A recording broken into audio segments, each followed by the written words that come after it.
Hello and welcome to F1 Daily, your daily dose of Formula One right here on the F1 Word. Thank you to everybody for turning out. Guess what? YouTube sub boxes are broken again. So we might be a little bit down on views today, but I'm still going to go ahead and thank you again to everyone who has turned out. That's my moan over for this stream. Yeah, right. We've got a couple of interesting bits to talk about. Nothing major really happening today. We've had press conference, of course, so we'll go over some bits from that very, very quickly, and one great line from Max Verstappen. But a couple of bits coming out of the FIA. Today they've made some announcements on this coming weekend and indeed on next season. Now we'll start with that one, and that is that it's been announced today that the FIA will be introducing a new helmet standard, and with it a new design which will become mandatory from next season onwards. This design is apparently the culmination of a decade's worth of research. Yes, the FIA like to go all in with that sort of thing and offers up a number of safety benefits, including an increase in the energy absorption, more advanced ballistic protection, I think they called it. The shell uses what they're also calling advanced composite materials. Don't know how you want to say that one. And to ensure resistance to crushing and penetration. I will get my words out. It's been one of those days. The front visor, though, has also been lowered by a full 10 millimeters in a bid to increase safety during any impact from debris. That is the official line from the FIA, of course. It has got a very nice new catchy name, so brace yourselves, people. It's called the FIA 8860-2018. That will get stuck in your head for years, I swear, it really will. It will also be used in Formula One before any other series, which, to be honest, is pretty standard. We've seen with the Halo, obviously. They introduced that to Formula One, test it out, make sure it's all working, and then off it goes down to all the other series, or the feeder series anyway. So that's pretty standard. Couple of quotes from Lauren McKeese, nothing really that you wouldn't expect for this, just saying the current top-end helmets are already the safest in the world, but the new standard will take them to the next level, and it is also important for all of our safety research that we continually strive to improve, and this is why we are requiring all manufacturers to meet the tougher standard for our championships. Yes, now some technical information for you. Why not? Pop it on screen if you can read that. It's quite a bit to go through. I'm not going to go through it all with you because we'll be here all night at this rate, but crush is one of the points they're looking at, that it's got to meet in the safety standards, a 10 kilogram weight falling 5.1 meters onto a helmet. It's the big stuff. It's all the technical stuff that I know some of you really, really love. I quite like reading it, but it's not something I pretend to be particularly up on, to be honest, when it comes to Formula One. As you know, if you follow the channel, I'm pretty much all opinion and bits of history, and I like to have a good rant every now and again. But just a few interesting points there in terms of safety. What are we thinking? I mean, it's not exciting news. I did say that at the start. It's not huge. But I mean, in terms of safety, obviously, it's hugely important. It's vital that these drivers are as safe as they can possibly be, bearing in mind that doing upwards of 200 miles an hour, they're never going to be completely safe. That's absolutely impossible. So it is important. I mean, I think it looks... I don't know. I kind of feel like it looks pretty cool. I like that. But I don't know if it's because of the colouring to it that I quite like that. I did forget to put the picture up, by the way, so sorry if I'm not with it today at all, really, in that respect. But yeah, I quite like the look of it, but again, I think it might come down to the colouring. The visor does look pretty cool as well. There are some more pictures over on f1.com, but I didn't want to get in too much trouble with stealing their images, so I was a little bit more cautious with this one. Yeah, I mean, the only thing I'm going to say really too much on it is, I don't know if it will restrict driver vision at all, with it being 10 millimeters less on the visor. I would assume it wouldn't, because the FIA will have gone through rigorous tests and all that sort of thing. So you would hope that it wouldn't restrict view, but there are other things on a Formula One car that manage to restrict view that maybe wasn't thought about initially. But the visor does look a hell of a lot smaller, I will say that. So I haven't got a front-on shot of it, but again, f1.com. I'll pop a link in the description to this after the stream, and that sounds ridiculous. I should have done it in the first place, but I'll also pop it out on Twitter as well. So it's an interesting bit of news. Again, not massive for right now. That's all going to be for next season. Safety, yeah, it is important. And they're going to look better, aren't they? As soon as you get Sebastian Vettel's colours on there, Hamilton's, Verstappen, whoever, it's going to look so much better. But at the same time, I do love that. And who was it tweeted out? John Teal, somebody tweeted us today with a Star Wars reference. It looks a bit like one of the helmets from Star Wars.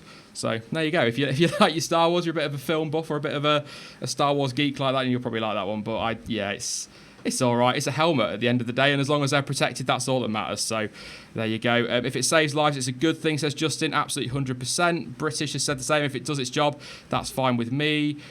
What was the Halo for then? I think this is just the FIA. If this is a decade's worth of work and the Halo was probably getting on for the same 6, 7, 8 years worth of work, then it's probably all been the same kind of put together head protection. It makes sense. The head is the most vulnerable part in open cockpit racing. Such an obvious statement, Sean, but it absolutely is. Jack Chambers, that was the one. Thank you very much, Jonty. That made me smile this morning, but yeah. It does look cool, and I think that's what it was with the Halo. Just bring the Halo in, make sure that they're safe in that respect, then get the helmet design through, and then we'll probably get more closed cockpit and stuff like that. So it's going to be interesting. Eggy says Vision will be fine. I'm almost certain on that, but you just never know with the FA. You know what they're like, Eggy. You know what they're like. The other story I wanted to go over today as well, before I go on some of the press conference stuff, was that the FIA have voted through some changes to the current grid procedures in Formula 1, which will take effect from this weekend's Canadian Grand Prix. Again, brace yourself for excitement. Drivers will have to arrive on the starting grid a full 10 minutes earlier in a bid to improve the pre-race spectacle and interview possibilities for TV audiences. I told you it was an exciting one today. Usually the pit lane will close 20 minutes before start the formation lap, of course, and the national anthem is sort of like quarter of an hour before the race starts, but it is believed that the pit lane will close earlier in Montreal to allow for a bigger window of opportunity for the media and more access to the drivers. Basically, and I do think this is a good move. It's not thrilling, it's not exciting, but I do think it's a good move because it's only a small thing, but when it comes to pre-race coverage, I've found that the grid walk has been pretty lacking over the last year or so, in terms of driver interviews at least. And to be perfectly honest, out of all of the pre-race build-up, which if you've got Sky is around about 100 minutes worth of build-up, which is just thrilling at times, as I'm sure you can imagine, the grid walk is often my personal favourite bit and can be the only thing that I really pay any attention to when it comes to the build-up. So it's kind of become a staple of race build-up coverage across the world. I don't know if Martin Brundle started it originally, but he certainly was one of the originals back in 1997, I believe, with ITV when he sort of kicked that one off, and it kind of has gone worldwide now. Many people have gone, and I know Tanya, is it from Sky Italia or Sky Germany? She does it. Everybody's doing now in pre-race, and it does make sense. It's great. It's a great way to get close to the driver. So I like that they are looking at improving that, but I can't help but feel, quite frankly, there are bigger things to be looking at, and I know that is such a crap line at the moment when it comes to Formula 1. Just turn my fan off there so it's not blowing on the mic, but it's quite warm today again. But yeah, it's quite a rubbish line when it comes to Formula 1 at the moment. Everything is, there are bigger things to focus on, but it's not going to make a huge difference to us. We are going to get a little bit more driver interaction, but my only thing I will say really as a negative is that the chances are all they're going to do is go for an extra toilet break. Basically is what, you know what they're like. They all disappear. They don't want to get spoken to. And, Vettel doesn't do pre-race. I don't think Hamilton does pre-race anymore, or Vettel doesn't do British media pre-race. I don't think Hamilton does it anymore. So I think you're basically just going to get a few more interviews with Marcus Ericsson and Pierre Gasly, basically, which, fine, we get a bit of pre-race perspective, but are we really that bothered by it, But there you go. Couple saying the helmet design is pretty ugly. Sean, mate, I've been melting. It has been warm today. It's not boiling, but it is. Yeah, I'm British and moaning about the weather. Yes, I know. The Lazenby and Duresta grid walk, though, says Alex. Oh, it was awful. Absolutely awful. The best bit about Sky coverage, if you've got it, is they got so much negative feedback about that. So instead of axing them doing it, what they've done is given them an extra 5 minutes to do it in after the national anthem. Why? It was awful. Duresta wasn't too bad, but Lazenby was absolutely horrendous and nearly got nutted or was it punched in the chest or was punched in the chin or something like that from Daniel Ricciardo. So, yeah, probably not the best one to go with. But I don't know. What do you think? Are you looking forward to a bit more driver coverage on the grid? I mean, obviously, as much as we do watch the pre-race shows, quite frankly, we watch Formula 1 for the racing, don't we? I think the majority. Is there anybody in chat who just watches for the pre-race build-up? If you do, you're absolutely mad, and I hope you've got better coverage than we've got. Not that Sky's awful, but yeah, we are going to come to Verstappen in a moment. The helmet design looks weird. I quite like it. Not going to go back to that one too much though. But yeah, more grid is good, says Eggy. Lazenby was all right, says TK. Really? I thought Lazenby was awful on the grid walk. Really, really bad. Rather see the race, absolutely. Make F1 about racing, not the bandwagon media. Max will crash in one way or another. I need to read these before I read them out. I reckon Liberty does a better media coverage than what we had before. Do you know what? I completely agree, Mav. Absolutely. For all the stick they get, one thing they are nailing is social media and TV coverage. I know I'm still sulking a little bit because I don't get to have F1 TV, but at the end of the day, we get to see it live on TV if you've got Sky, so it's not the end of the world. I've said Sky about 30 times in this stream already. It is not sponsored by Sky. If they want to sponsor it, feel free, go ahead. I could do with some new equipment, but it's not sponsored by Sky. But yeah, Channel 4 coverage has been better, in my opinion, says Thomas. I've not watched it since I got Sky or when it went to Channel 4. I'm not a big fan of... Is it Steve Jones? I think it's Steve Jones. Not a huge fan of his, to be honest. They need to get F1 TV on point. That's still struggling a little bit, but that's going to take a little while to get going. I love F1 on social media now. Bounds and leaps better than before. I don't think Bernie had the internet, to be honest, back in the day. I don't think he knew what the internet was. So, yeah, it's an intriguing one. I'm glad they're getting that right, and that is pretty awesome as well. I don't get it. Why is everyone joining the Max hate bandwagon? Then he was doing great. Everyone was a big fan. I'm not on the Max bandwagon at all. I can't.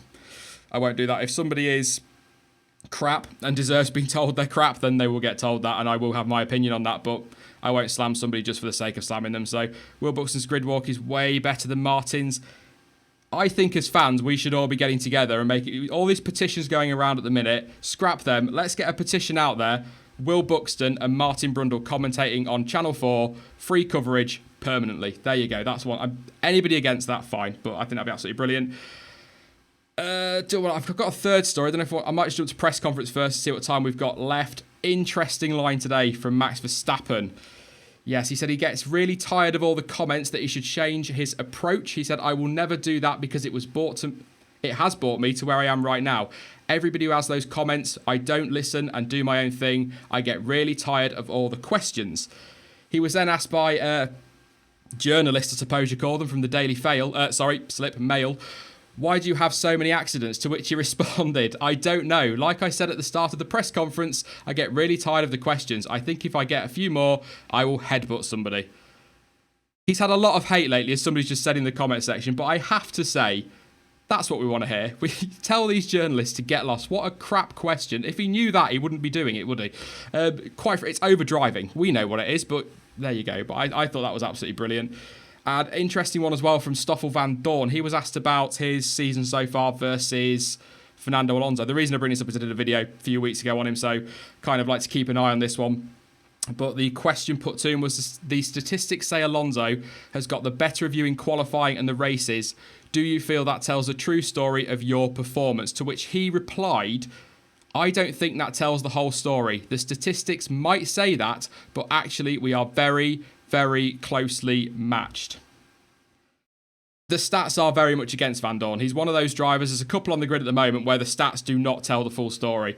But I wouldn't say that they are very closely matched, if I'm being completely honest. I don't know how you feel in the chat. Perhaps you feel differently, but he's not that close to Fernando Alonso. I think closely matched is a bit of an exaggeration from him. He's not awful. He's not been terrible this year by any means. I think going up against Fernando Alonso is bloody difficult. He's one of the best drivers on the grid and can drag, as I've said so many times, a dog of a car round to victory or to almost championships. Ferrari in 2012, that car was horrible, absolutely horrible, but he still nearly won a title. So it's always difficult, I find, any teammate Alonso has, particularly nowadays. It's hard to really judge. So, yeah, just going to take typical marketing machine answer. Press conferences are getting worse for that, I find. Men lie, numbers don't. Good point. Van Dorn disappointed me this year. Yeah, I expected more. I didn't expect much from him last year. I thought he'd sort of have a steady first season, kind of learn his trade almost in Formula One. What's that phrase? Cut his teeth, I think people like to use. I thought that'd be a kind of what I expected from him last year. This year, I thought he'd be closer than he actually is, and I did hype him up a little bit in the winter and feel a bit stupid for that now. But look, how many times have I said this in the last week? We're 6 races into the Formula One season. He may well turn it around yet. There is a long way to go, and he's not going to get dropped or anything like that. He's going to get given the time. And he's probably got one of the best teachers on the grid as well in Fernando Alonso. Do you see Stoffel winning a world championship? Asks Neil. No. I hate saying that. I really like the guy. And if you go back and look at his records through lower formula, he's been pretty dominant in every series he's been in and won titles all over the place.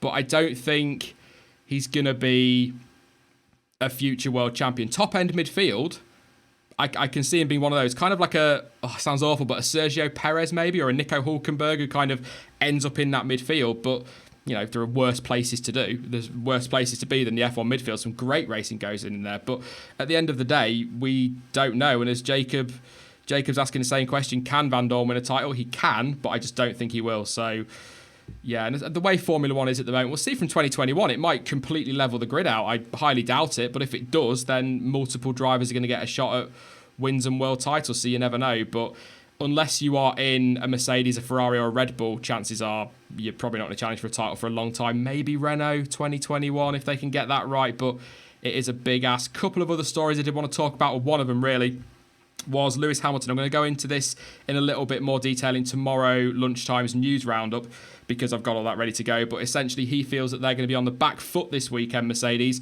because obviously they've delayed that engine upgrade until France. It was supposed to come in Canada and was going to give them a little step forward. I can't remember if Ferrari have bought one. Someone I'm sure will tell me in chat. Renault are bringing theirs and Honda are bringing theirs, but Mercedes are not. Theirs has been put back by a couple of weeks. It'll be in France. So they're concerned that they're going to be on the back foot and Ferrari are going to be the ones to beat this weekend. I still think it is very much a Mercedes track and it is very much a Lewis Hamilton track. So I don't think you can write them off. And we also have to remember there's been a lot of this from Mercedes and Ferrari this year, hasn't there? You know, oh, we're the slowest, oh, we're the fastest, and it's not really worked out that way at all. It's all been a guessing game. And also, very quickly, before I disappear as well, Daniel Ricciardo is now not getting a penalty for Canada. Apparently, on Friday, he wasn't getting a penalty. Monday he was getting a penalty. Today, Thursday, he is not getting a penalty for Canada. That's all I'm going to say on that. I think we'll just wait and see on what is going to be going on in Canada, because if that sounds like a mistake from Adrian Newey. So Aaron says Ferrari has a very small upgrade. So there we go. That's good to know. Maybe, just maybe, we'll get a bit closer up top. If Mercedes haven't got their engine upgrade and Ferrari bring theirs and Renault bring theirs and it closes everything up even more, we could be in for a pretty decent Grand Prix, which we tend to get in Canada anyway. So, you know, a little bit more variation. I can go for that. I can definitely go for that. But we're going to end, as we always do, with On This Day. And on this day in 1998, the Canadian Grand Prix saw a spectacular first corner crash with Alexander Wirtz barrel rolling into the gravel trap, collecting Jarno Trulli, Johnny Herbert and Jean Alesi in the process. The race was of course stopped, as was the case back then, with Alesi, Trulli and Wirtz all jumping into their spare cars. God, I miss them days. However, at the restart, the day didn't get any better for Alesi and Trulli as the field tried to avoid a spinning Ralf Schumacher. The two collided, seeing both retire, with the Italian's Prost ending up on top of the Frenchman's Sauber. I remember that like it was yesterday, but it was 20 years ago. John T, that was 20 years ago.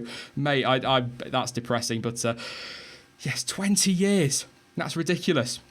I can remember watching that in my living room with my parents. That's madness. But anyway, I'm now going to go and drown my sorrows because I'm feeling incredibly old. Once again, thank you to everybody for turning out. I know with the sub boxes broken, we might have had a few less viewers, but still pushing 400. So thank you so much to everyone that's come out. That's absolutely awesome. Really do appreciate it. I will, of course, be back tomorrow morning, lunchtime at the latest, with the news roundup. I try and get those up by 2 o'clock, and then we'll be live again tomorrow. I believe it's 9 p.m. because of practice, with a bit of a practice roundup stream, and of course loads of content coming up on the channel over the weekend. So with the sub boxes playing up, do keep an eye on the channel because there is loads to come. In the meantime, of course, you can follow me on social media. Links to Instagram, to Twitter, to Facebook and to Discord are all in the description down below. But as ever, thank you for watching. I've been Sean. This has been the F1 Word, and until next time, goodbye.